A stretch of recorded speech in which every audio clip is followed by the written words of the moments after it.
Hace unos días tuve una discusión sobre lo importante que es tanto la ciencia como el arte en nuestra vida. Podrán decirme resentido, pero para el video de este martes no tuve mejor idea que traer a colación algunos de estos conceptos. Pareciera que el arte y la ciencia caminan por rutas paralelas y que bajo ningún tipo de concepto se pueden tocar jamás. En el Bellas Artes lo único que hacen es fumarse hasta las patas de la mesa y los científicos son unos pelotudos que gastan millones de dólares todos los años en investigaciones innecesarias, mientras que en la Tierra nos cagamos de hambre.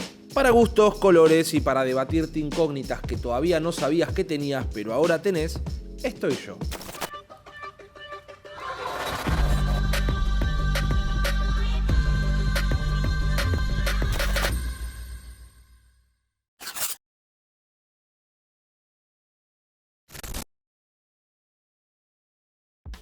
Como les dije anteriormente, durante mis últimas vacaciones no tuve mejor idea que estar durante 2 horas discutiendo con mi novia este tema y lo vengo a ventilar acá porque evidentemente soy un pelotudo. No recuerdo bien cómo se desató este desmadre, pero creo que la discusión empezó con algo así como un médico es mucho más importante para la humanidad que un pintor, por citarte un ejemplo. A lo que, ofendido y disimulándolo como un campeón, respondí: creo que tanto el arte como la ciencia son igual de importantes para la humanidad.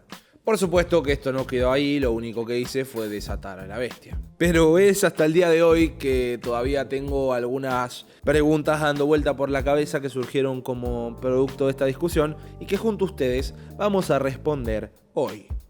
Puedo dar certezas que no soy el primer salame al que se le ocurrió hacer este debate.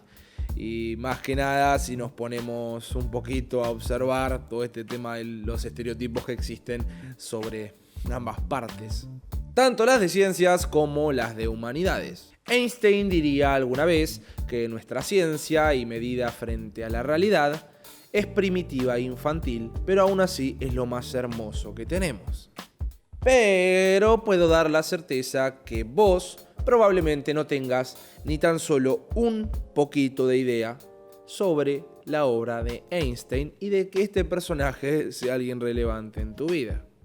Pero, ¿cómo vas a decir que Einstein es irrelevante?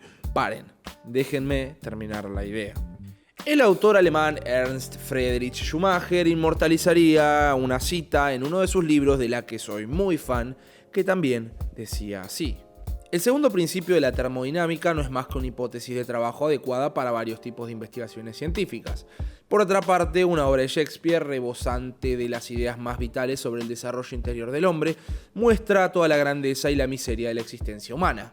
¿Cómo pueden ser equivalentes las dos cosas? ¿Qué me pierdo como ser humano si no he oído hablar del segundo principio de la termodinámica? La respuesta es nada. ¿Y qué me pierdo si no conozco a Shakespeare? A menos que saques las ideas de otro sitio, simplemente me pierdo de la vida. ¿Cachai? Bueno, ahora hablemos un poco sobre necesidad.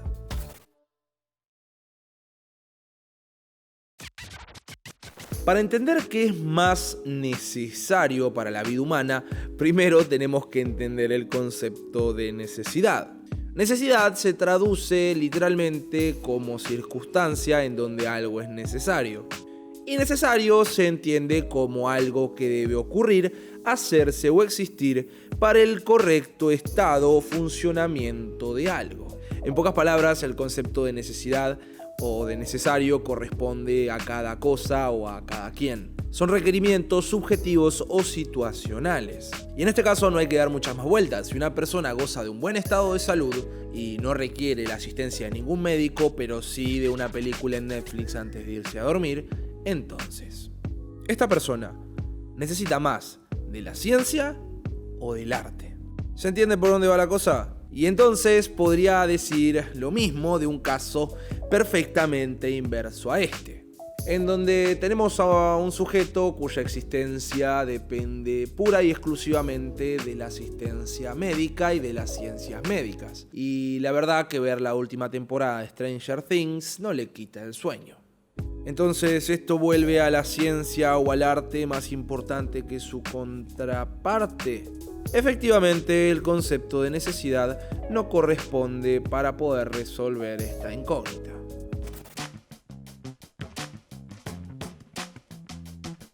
¿Alguna vez escucharon esta frase que se suele utilizar para bardear al sistema educativo? Y que casualmente también la dijo Einstein. Nunca juzgues a un pez por su habilidad para trepar árboles, ya que pasará el resto de su vida pensando que es un inútil. Bueno, algo así, pero con la ciencia y con el arte. El absurdo de esta comparativa nace al momento de contraponer dos conceptos cuyo fin en la sociedad humana es distinto. Por un lado tenemos a la ciencia y a la tecnología, cuya finalidad es proveernos de herramientas más allá de su uso instrumental. Con ellas podemos entender al mundo o manipularlo incluso, pero su fin no se encuentra en ellas mismas, sino en el uso que se haga con ellas. Pero por su parte, el arte busca despertar sentimientos estéticos, amorosos o de adoración, pero no tiene un principio utilitario, o por lo menos en un principio. Y retomando un poquito el tema del pescadito que trepa árboles, la finalidad de los mismos, arte y ciencia, es distinta. Y sería ridículo plantear situaciones como: si te estás por morir, ¿a quién vas a llamar? ¿A un médico o a un pintor? Y suena ridículo porque de hecho lo es. Porque imagínate si, no sé, llamás a un científico para que te escriba el guión de una serie de televisión. Te sale un infumable como Sheldon Cooper, que desde 2007 estoy buscando el chiste de ese programa.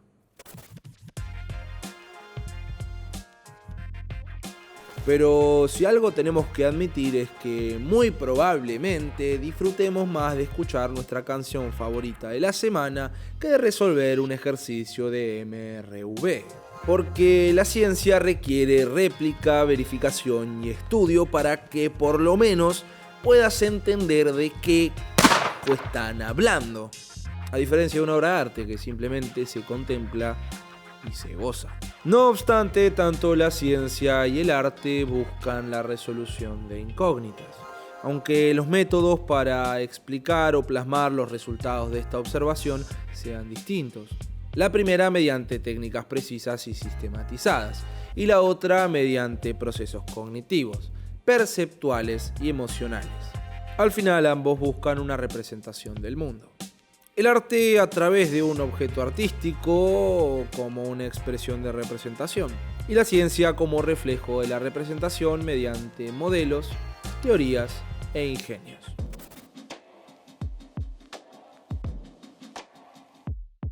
Entiendo perfectamente a la gente que tenga este tipo de pensamiento, porque no les voy a mentir, en algún momento de mi vida lo tuve. Fundamentalista siempre. Sin embargo, esta dicotomía carece de total sentido, ya que el fin de estas dos prácticas son totalmente distintas. Podríamos imaginarnos un mundo procientífico sin la presencia de artistas y hippies olorosos. La tiraba. Difícilmente, pero sí. Creo que tendríamos un mundo sumamente aburrido y funcional, donde cada cosa sería pensada con el fin de cumplir una función y sin tener en cuenta absolutamente ningún concepto estético. ¿Aburrido? ¿Feo? Seguro que sí. ¿Pero podríamos vivir sin ciencia? Creo que esta pregunta es un poco más simple para traer al plano físico. Pensemos un poco en la vida salvaje y cómo viven los animales. Podríamos estar todo el día chapoteando barro y haciendo dibujitos, vaquitas y animalitos y chabones con lanzas en las paredes de las cuevas. Sí, el humano vivió mucho tiempo sin ciencias, o por lo menos que estas sean su prioridad. Sin embargo, esta funge como una fuerza silenciosa que trabaja desde la oscuridad y mediante pequeños aportes hace nuestra vida cada día un poquito mejor. Mediante tecnología, salud o por el bien de nuestro planeta. Mientras tanto, los artistas se encargan de que nuestra existencia no sea miserable y, por solo citarte un ejemplo, que la tristeza no es solo tristeza, sino que también puede sonar como Stairway to Heaven. Saca del medio científico, socio.